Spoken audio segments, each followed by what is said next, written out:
바닷가에 가보면 배가 많이 정박이 되어 있습니다.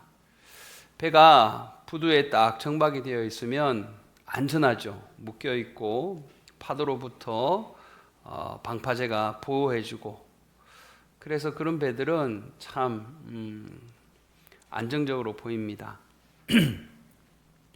항구에 정박된 배는 안정적이지만 계속 거기에 머물면 배를 지은 본연의 목적을 이룰 수가 없습니다. 그래서 안정을 추구하고 험한 파도를 겁낸다면 항구에서 나올 수가 없어요.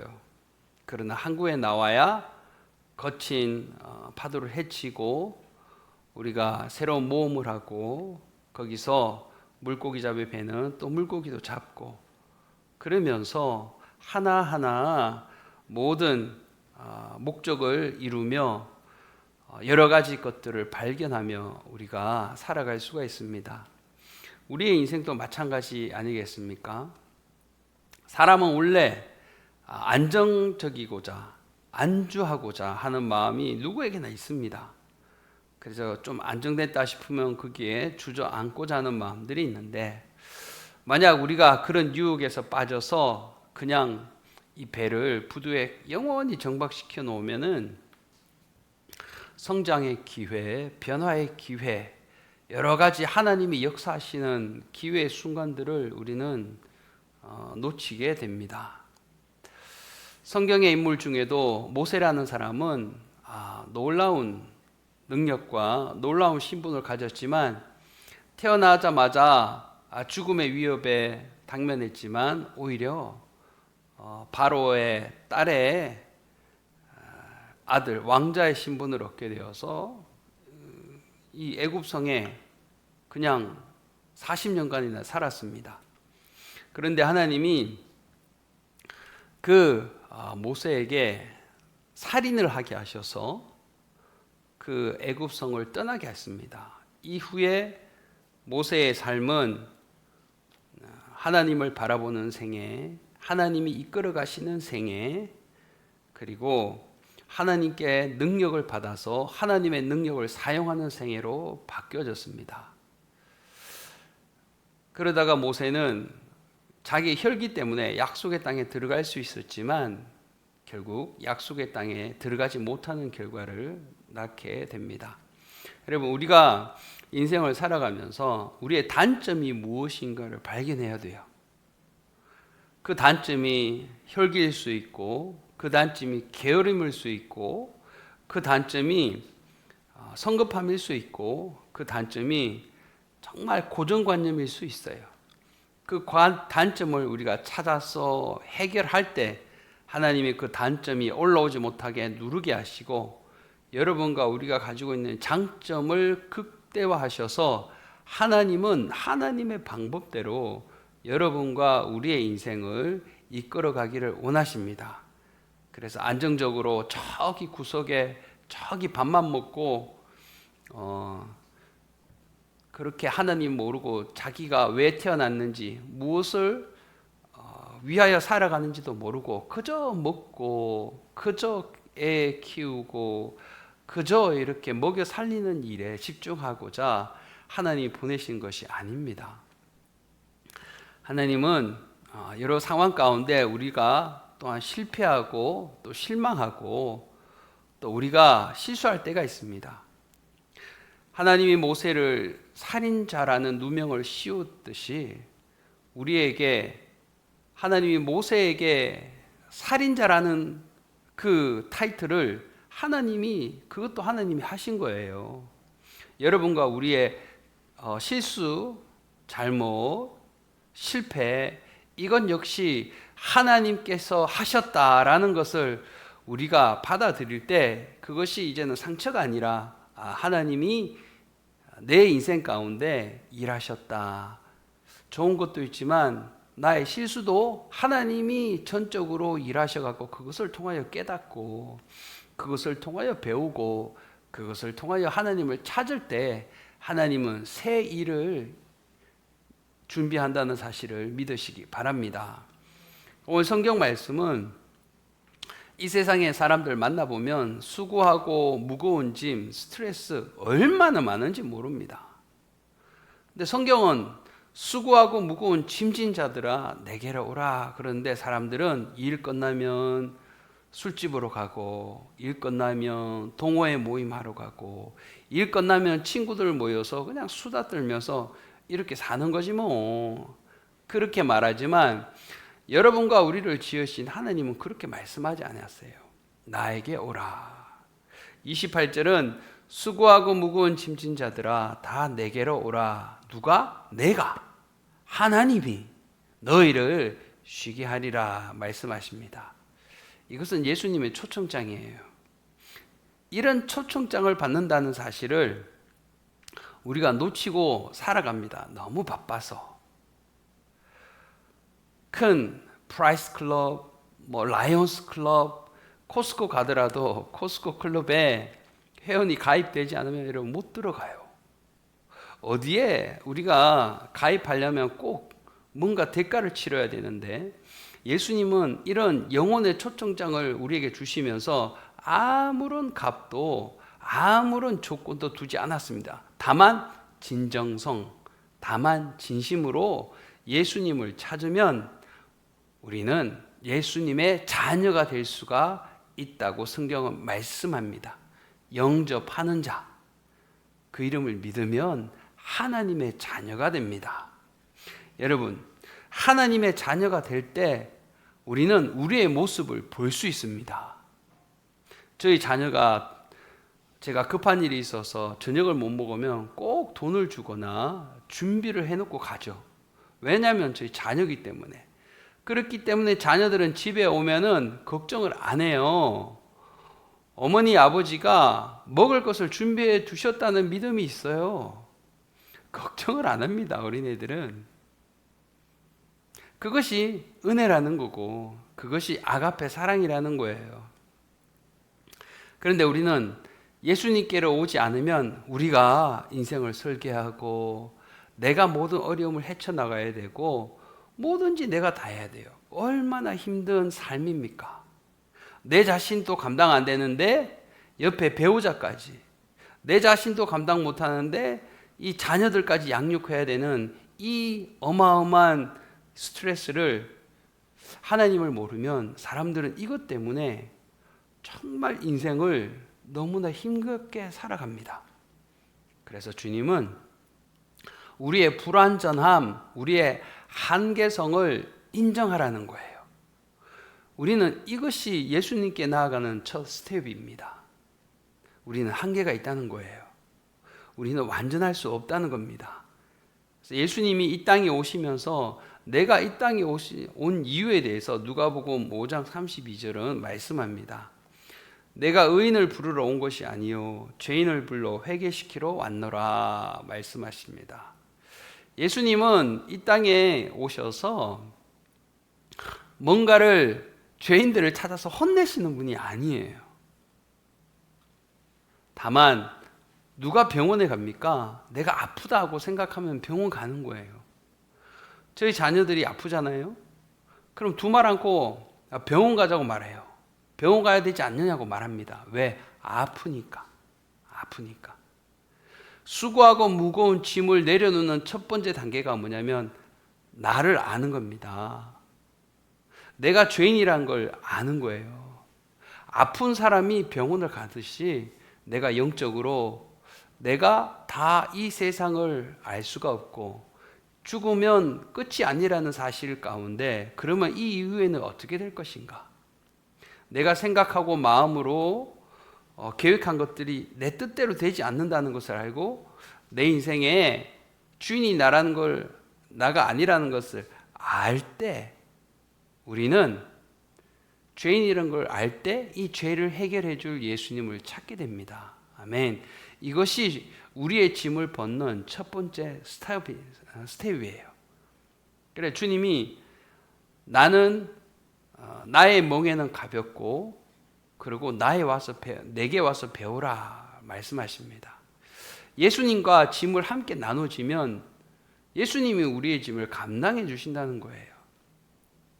내게 와서 배우라라는 뜻은 원어를 보면은 나에게 훈련을 받아라 이 말씀입니다.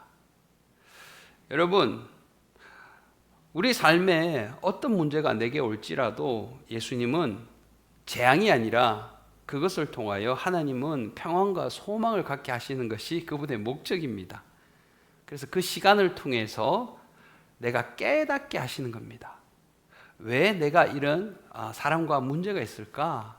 왜 내가 이런 상황에 처했을까를 곰곰이 예수님을 통하여 우리가 기도하고 묻잖아요. 그러면 하나님께서 깨닫게 해주십니다. 왜 저 친구와 나는 매번 마찰이 생길까?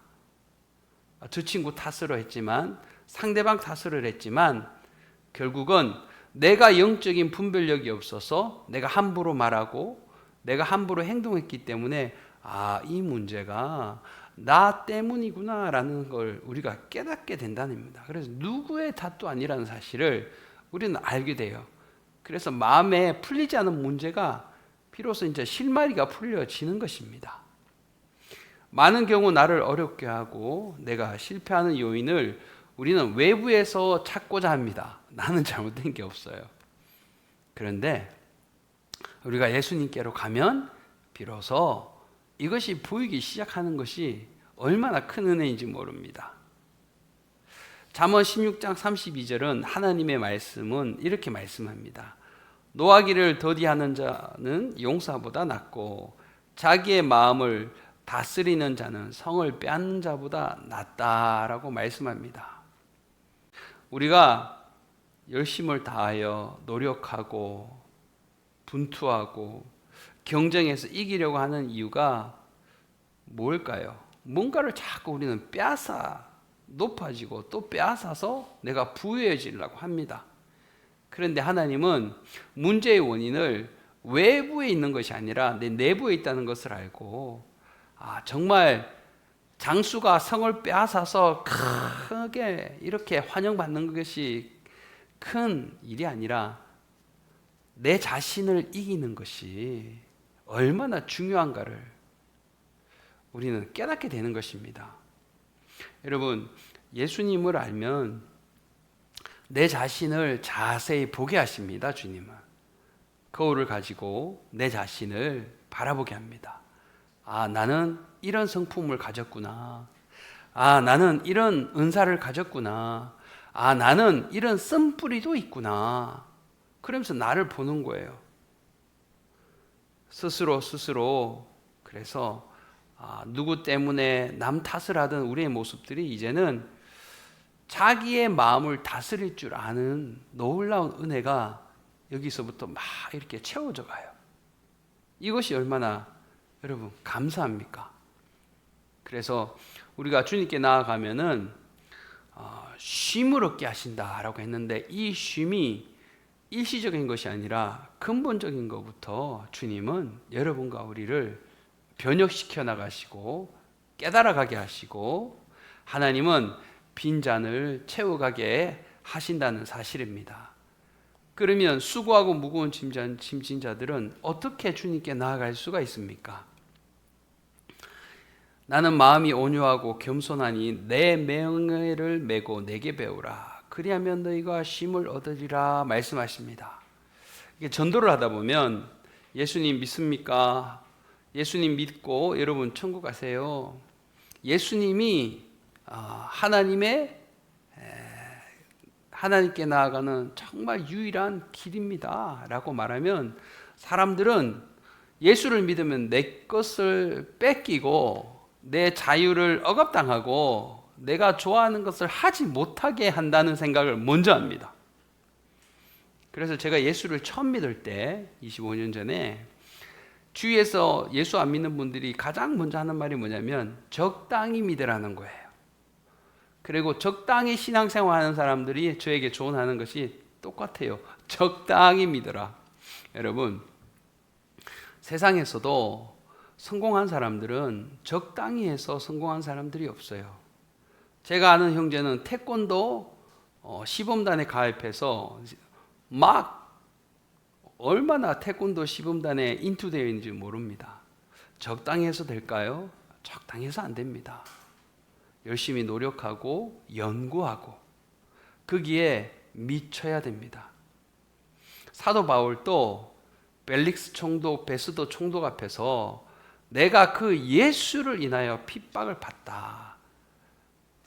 베스도 총독이요, 당신 또 우리 민족의 역사를 아는 바, 당신도 율법을 아나이다 하고 막 말하니까 베스도 총독이 바울아 네가 미쳤도다. 여러분, 예수를 적당히 믿으면 더 힘들어요.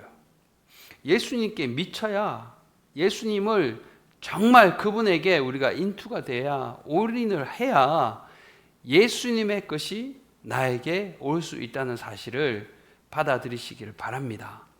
그래서 전도를 하면은, 그러면 내가 좋아하는 것도 못하고, 아니 11조도 해야 된대요. 11조 하는 것은 또 어떻게 알고 그렇게 말을 합니다. 하나님은 억지로 하라고 말씀하지 않습니다.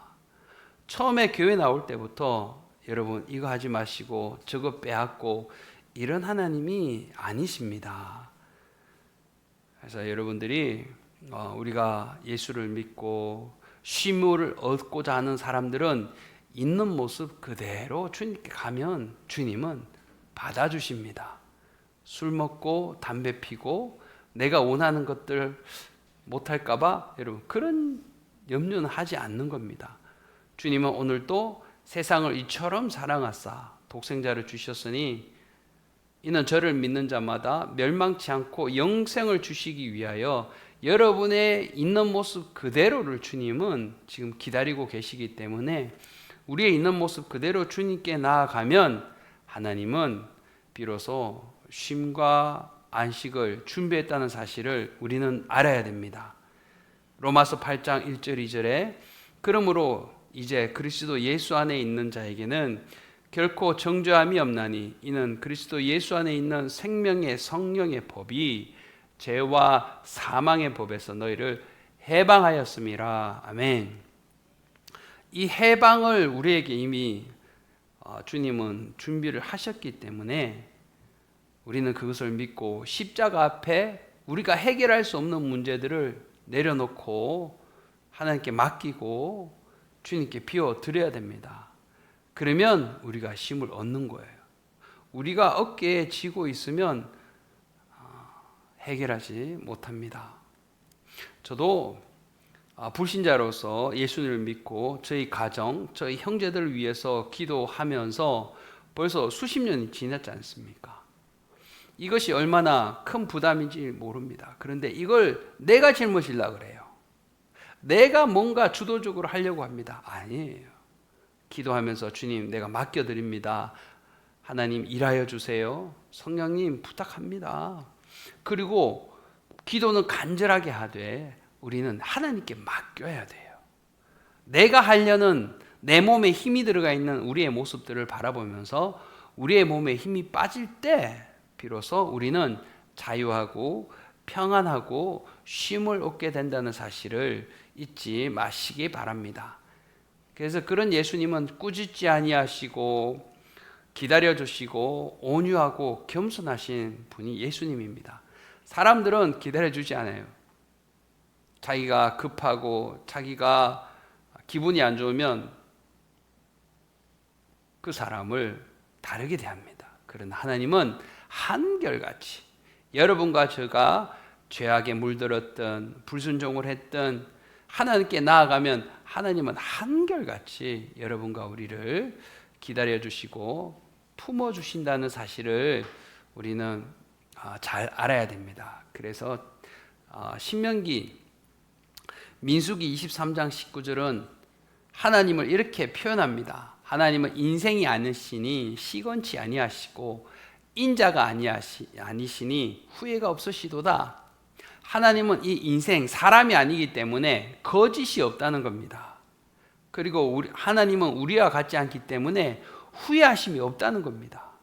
하나님이 여러분과 우리를 부르시고 하나님의 은혜를 주신 것은 아무 후회가 없다는 사실을 우리는 믿고 나의 시선에서 하나님을 바라보는 것이 아니라 하나님을 바라보면서 하나님의 말씀대로 우리를 거기에 맞춰가는 것이 우리가 쉼을 얻는 최고의 방법이라는 사실을 알고 어떤 상황에서도 그래서 감사해요. 기도하면 이미 응답한 줄 믿어라. 하나님 그러셨죠. 하나님 응답될 줄 믿습니다. 감사. 어떤 상황에도 감사하잖아요. 그러면 이 감사가 변하여 축복이 되는 것을 믿으시기를 바랍니다. 그러면 하나님이 여러분과 우리에게 쉼을 주십니다.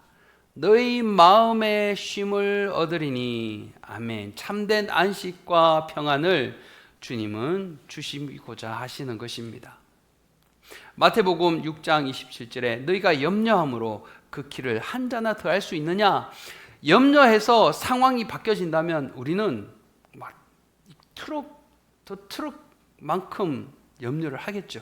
그러나 염려는 어떤 것도 변화시키지 못하고 다만 우리를 병들게 합니다. 그래서 사탄이 주는 최고의 유혹이 뭐냐면 염려하고 걱정하는 것입니다. 그러니까 염려를, 이런 부정적인 생각들을 우리가 십자가 앞에 내려놓아야 됩니다. 사람들은 어딘가에 다 갇혀 살아가요. 내 아내 때문에, 내 남편 때문에 막 부르짖고 있고, 아니면 내 자녀들, 아니면 형제들. 사람들은 철창 속에 갇혀 있는데 거기서 나와야 돼요. 십자가 앞에 다 내려놓고 맡기고 우리 주님 앞에 이것을 쏟아 부어야 됩니다. 내가 할 수 있는 게 없어요. 내가 하려면 염려하고 걱정하고 내 몸에 힘이 들어가서 우리는 갇혀 살아가게 돼요. 진리 안에서 우리는 자유케 되기 때문에 언제나 어떤 상황에서 하나님을 바라보고 저 천국을 바라보는 여러분과 제가 되시기를 축복합니다. 늘 깨어서 그래서 기도해야 우리가 저 천국을 바라볼 수 있게 된다는 사실입니다. 예수님께 나아가면 어떤 일이 일어나느냐? 우리는 예수님의 음성을 들을 수 있습니다. 아멘. 이거 얼마나 큰 축복이고 특권입니까? 이 제약된 세상에서 우리가 살아가고자 할 때는 반드시 하나님의 음성을 듣고 가야 됩니다. 저기 가도 여러분 하나님의 음성을 들으셔야 됩니다. 여러분 하나님의 음성을 들으셔야 됩니다. 말하지만 어떻게 듣는가는 말씀해 주지 않습니다. 사랑하는 여러분, 우리는 깨끗한 그릇이라는 사실을 잊지 말아야 돼요.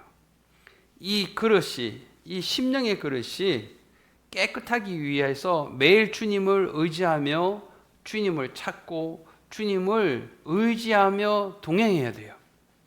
그래야 할 때 우리 안에 있는 이 더러운 것, 이 그릇을 깨끗하지 못하게 하는 것들을 우리는 바라보게 됩니다. 이것이 뭐냐면 우리 마음에 있는 이 악성, 독성, 인간성, 부패성, 이런 것들을 여전히 가지고 있으면서 주의 음성을 듣고자 할 때 들려지지가 않습니다. 하나님은 거룩하시기 때문에 우리의 심령의 그릇이 깨끗해지면, 그래서 우리 안에 있는 이 잘못된 습관, 버릇, 이기심, 자만심, 교만, 이런 것들이 깨끗하게 예수의 피 아니고는 이것이 여러분 정결케 될 수가 없어요. 예수의 피로 내가 이런 악한 생각을 내려놓습니다. 예수의 피로 이 악성, 독성, 인간성은 떠나갈지어다. 예수의 피로 주님 처리하여 주시옵소서. 여러분, 이것을 깨끗이 하는 것은 십자가에서 모든 피를 쏟으신 그 예수님의 피를 의지하지 않고서는 우리가 주님께 깨끗한 심령으로 변화될 수 없다는 사실을 우리는 알고 늘 그래서 예수의 피를 찾아야 돼요. 예수의 피를 의지하고 그 예수의 피를 가지고 주님과 동행할 때 주님은 이 오른쪽으로 항상 주님은 말씀하시어요.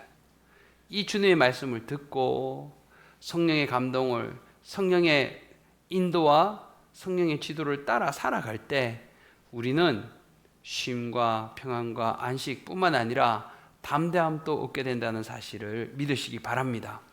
그래야 할 때 우리는 어린아이의 일을 버립니다. 고린도전서 13장에 말하는 것이, 생각하는 것이, 깨닫는 것이 어린아이다 보니까 거기서부터 자꾸 마찰이 일어나고 상처가 일어나고 거기서부터 여러 가지 문제가 발생되는 겁니다. 그래서 주님께 오면은 이런 어린아이를 버리게 되고, 두 번째는 늘 누구 때문이다. 제가 아는 분은 늘 부모님을 원망해요. 부모님이 나를 공부를 시켜주지 않았기 때문이다. 부모님이 부유하지 못하기 때문이다. 그렇지 않습니다, 여러분. 누구 때문이라는 문제를 주님은 해결시켜 주십니다. 결국 나 때문이에요. 결국 내 때문이라는 것을 알고 이것을 해결받고 이제는 집중하고 주님이 주시는 은혜를 붙잡을 때, 하나님으로 말미암아 이것을 이루을 수 있었다라며 부요와 강성함이 부어지는 역사가 있게 됩니다. 그리고 주님께 나와서 우리의 모든 짐을 해결받을 때 우리는 하나님의 말씀의 역사를 경험하고 살아가야 됩니다. 히브리서 4장 11, 2절은 말씀합니다. 하나님의 말씀은 살았고 운동력이 있다 그랬습니다. 하나님의 말씀이 생명력이 있다는 것을 우리가 이제 깨닫게 돼요. 그 하나님의 말씀은 우리를 변화시켜 갑니다. 그리고 그 하나님의 말씀이 우리의 인격을 형성시키십니다. 그리고 그 말씀이 유혹을 이겨내고 나를 이길 수 있는 힘을 주시고, 하나님의 그 말씀이 권세를 주시고, 하나님의 그 말씀이 저 천국을 바라보게 하십니다. 오늘 결국은 하나님은 그 독생자를 내어주신 하나님의 그 사랑으로 여러분과 우리를 어깨에 눌린 모든 무거운 짐들을 다 가져오게 하셔서 우리를 쉬게 하시고, 그리고 하나님이 주시는 복음 말씀, 이 능력을 우리의 심령을 채우게 하셔서 하나님이 성령으로 인도하시고 이끄시고 우리를 당겨 가실 때 그대로 가면 그것이 형통하고 그것이 사람을 살려내고 그것이 우리의 삶에 변화를 일으켜서 하나님의 뜻을 이루는 여러분과 우리의 삶이 될 줄 믿습니다.